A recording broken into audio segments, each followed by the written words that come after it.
In a world where rad reboots run rampant, where mascot platformers are being resurrected, where you just can't keep an evil, egomaniacal robot down. Coming through.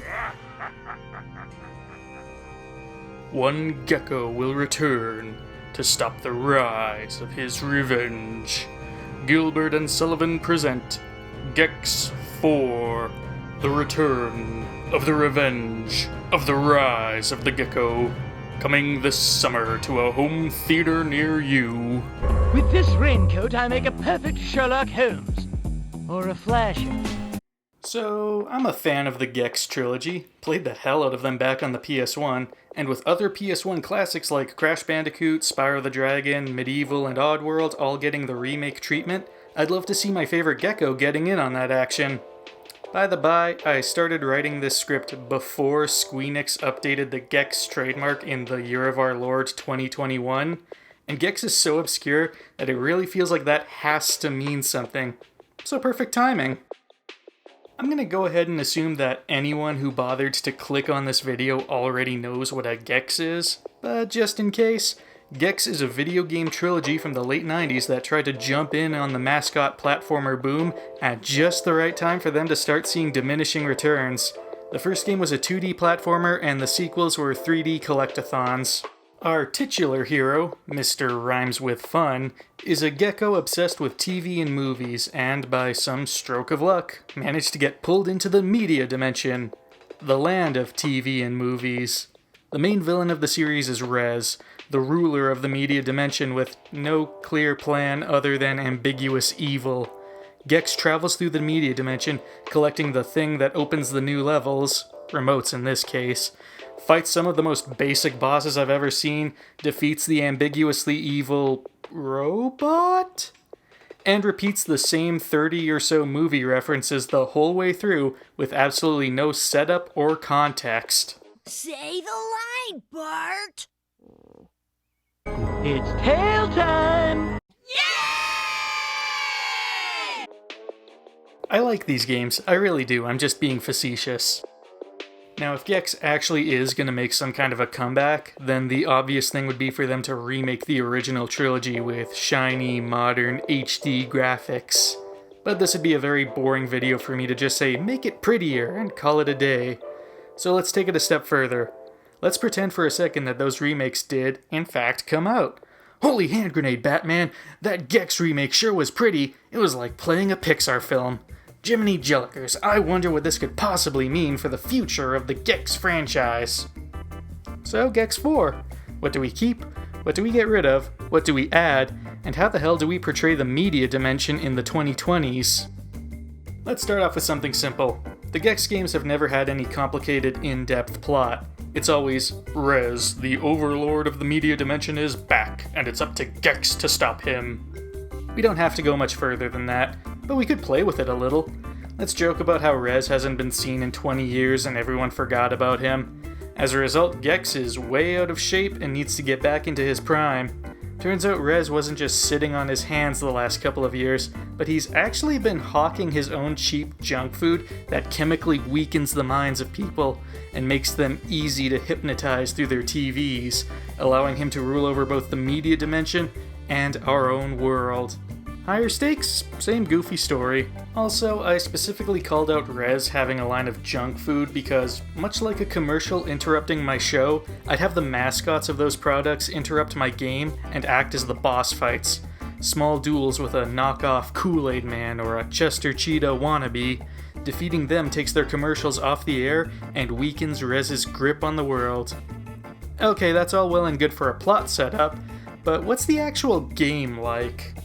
I'm partial to 3D platformer collectathons myself, so I'll be sticking largely to the sequels, though Gex 1 will get a certain shout out at some point in this game.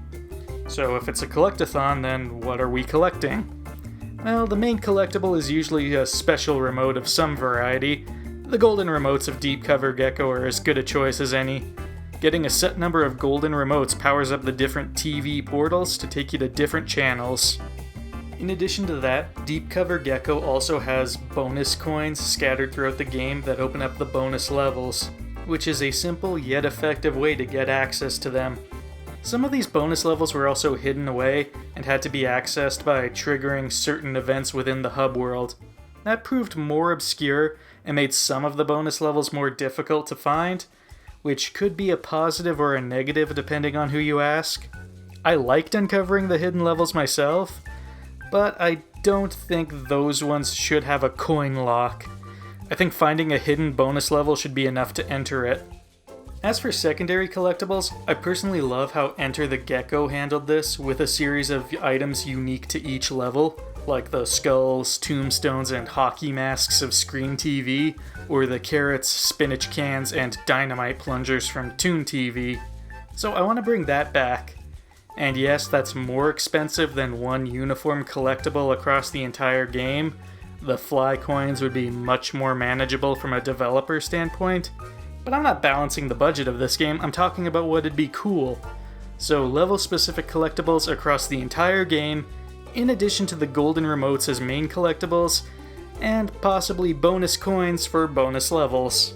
Like previous games, there'd be a sort of mission select as you choose which remote you want to go for whenever you enter the TV, and you get a cutscene highlighting that specific challenge. But the other remotes are still loaded in, and you can go for whichever one is most convenient. Typically there are 3 main remotes highlighted whenever you enter the level, a hidden remote to stumble upon, and a final remote you earn when you gather a certain number of collectibles. If we're sticking with Enter the Gecko, that number would be 120. We could stick to that and have 5 gold remotes for every level, or we could expand on that. A brand new Gex game wouldn't be limited to the hardware of the 90s, so level structure can be expanded upon to make bigger levels and add new challenges. Perhaps the early levels are built very similar to the earlier games and have the standard set of 5 remotes, but new challenges get added into later levels, expanding on the level formula. There's also always TVs spread out through the levels. Gex could break them open, sometimes activating a checkpoint, other times providing a fly for Gex to eat. Some are health, some are extra lives, and some are power-ups. Red flies for fire, blue flies for ice, and yellow for electricity in the original. In Enter the Gecko, these power-ups really only amounted to brief invulnerability. In the original and in Deep Cover Gecko, Gex could spit out fire, ice, and electricity, but they never really went further than that. In Deep Cover Gecko, you could freeze enemies to create a new platform to stand on, and there was exactly one door in Gangster TV that a fireball could blast open, but that was it. Expanding on these abilities could create new opportunities for platforming and exploration. Gex's ice power-up could freeze water on contact, letting him skate across bodies of water to reach otherwise inaccessible areas. The fire power-up could let Gex burn away some obstacles or swim through lava to reach hidden areas. And bringing back the electric power-up could have Gex fry enemies if he steps into water with them, or activate certain machinery as he passes by. There could be a challenge where he has to hold a charge as he navigates a series of devices that need the electric charge to activate, kind of like Circuit Central. This is just spitballing. Point is, the power-ups are a little weak in the original games and could be expanded on. Now, as far as actually portraying the media dimension through levels goes, I have a handful of ideas. As far as the main channels go, well, genres haven't really changed since the 90s. We still have plenty of horror, cartoons, science fiction, westerns, war movies, I could go on. There's not really anything new I could say about the main themes of the levels. I'd like a superhero channel that has an art style inspired by Into the Spider-Verse. An anime channel that pokes fun at how prevalent weeaboo culture has become over the years would be fun. I'd love a history channel where the goal is to defeat the ancient aliens that built the pyramids. But honestly, portraying the media dimension 20 years later would need a long list of specific references to put into the game, and that's more than one person can handle. I could make an entire video dedicated to spitballing challenges that reference specific media, but I'd rather be broad about this for now. If I had to give an example right now, personally I'd like there to be a challenge in a desert area, either on a Western or Egyptian channel, where you have to navigate sand dunes and avoid the graboids from Tremors, sticking to rocks and buildings to reach the remote at the end of a treacherous path. But that's just one idea in a game that'd be full of these references, so I'd actually really like to hear from you guys on this. If you could choose one specific movie or TV show reference for a Gex 4 level challenge, what would it be? Let me know. Now, as for the bonus levels, firstly, I mentioned giving Gex 1 a shout out, so what if we had a handful of 2D levels structured a bit more like the original Gex, but with a new twist? Instead of the 3D models the rest of the game would be using, these bonus levels could be animated entirely traditionally, a la Cuphead. I'd love to see Gex using that old school black and white rubber hose style for these bits. And if this is a silent movie, then Gex's usual quips can fade in on a black screen like the olden days, interrupting the gameplay periodically and forcing the player to get used to the timing of these blackouts during intense platforming moments. And yes, I'm sure it'd be very easy to make that annoying and frustrating. It'd be a delicate balance to get the timing just right for these segments, but not impossible. At the very least, it'd make the old school areas feel very authentic. But if that retro idea is a bit too disco for you, let's boogie on over to the 3D bonus levels from Gex 2 and 3. These levels had you run through a short yet challenging course with the goal of gathering a certain number of collectibles within a time limit before getting the remote. These levels were also usually a reference to a specific franchise rather than a general genre. Let's keep this idea, but with a new wrinkle. This time, as you race across the area getting the collectibles, Gex is being chased by a copy of himself made from TV static. I like to call this Static Gex Rerun. As Gex makes his way through the level, Rerun copies every move the player makes as they chase down our hero, and if Rerun catches Gex, it's game over. Similar to Dark Rayman from the, Rayman series. Rerun also opens up the potential for new challenges within the main levels, where you could earn another remote by completing the challenge again, this time while being chased by Rerun. And if we really want to change up the gameplay for certain parts, we could try adding in some new playable characters with entirely unique challenges. Okay, first of all, I just want to say, I really don't think new playable characters would be all that great. I think a lot of 3D platformers mess up when they try to add in new characters that aren't fleshed out enough to be enjoyable, but I'm willing to try new things, and maybe a Gex game could get it right. So who do we add? The first character that came to mind for me was Alfred, Gex's delightful turtle butler. I'd imagine his sections are a bit slower paced and more puzzle oriented, like how the Ratchet & Clank series handles its Clank segments. It's more about highlighting this turtle's brain power, giving him a select set of skills and tools to navigate the area. As for his quips during gameplay, just copy everything Batman's butler has ever said. His name's already Alfred, for God's sakes. Just go full Pennyworth. Another option could be playing as Agent Extra, a 3D character model of Extra, not a live-action model this time. Initially a standard damsel in distress from Deep Cover Gecko, we could expand on her role by making her fully playable. Wait, why does that sound familiar?